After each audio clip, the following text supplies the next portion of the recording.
ஏன் என்ன சேலைங்கான உள்பாவாடைங்கான வெறும் ஜட்டியோட நிக்கிறேன். இது ஷார்ட்ஸ். ஏ உங்களுக்கு அது ஷார்ட்ஸ், எங்களுக்கு அது ஜட்டி. ஆமா, என்ன மேல மாறாப்பேங்கான ஜாக்கெட்டுங்கான வெறும் பிராவோட நிக்கிறேன். இது ஸ்லீவ்லெஸ். ஏ உங்களுக்கு அது சீவ்லெஸ், எங்களுக்கு அது பிரா. அக்கில காத்து வாங்குறது, தொப்பில தோடு போடுறது, தொடல ஆட்டு வரையுது ஆட்டு.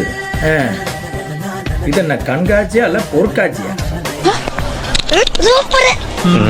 உங்க உடம்புல எத்தனை மஜ்ஜை இருக்கு வந்து மற்றவன் என்ற அளவுக்கு ட்ரெஸ் போடுறது, அப்புறம் அங்க தொட்டா இங்க தொட்டாலும் செருப்பு எடுக்கிறது. இதே வேலையா போச்சு உங்களுக்கு.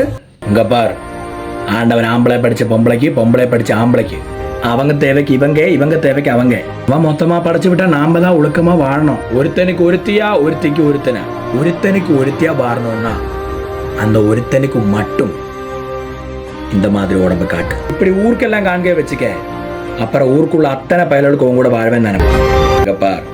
பொண்ணா அழகா லட்சணமா சேலை கட்டி இழுந்து போத்துட்டு வந்தேன்னு வச்சுக்க, பொண்ணு ஆம்பளை பொண்ணா இல்லை மகாலட்சுமியா நினைச்சு கையெழுத்து கும்பிடுவாங்க.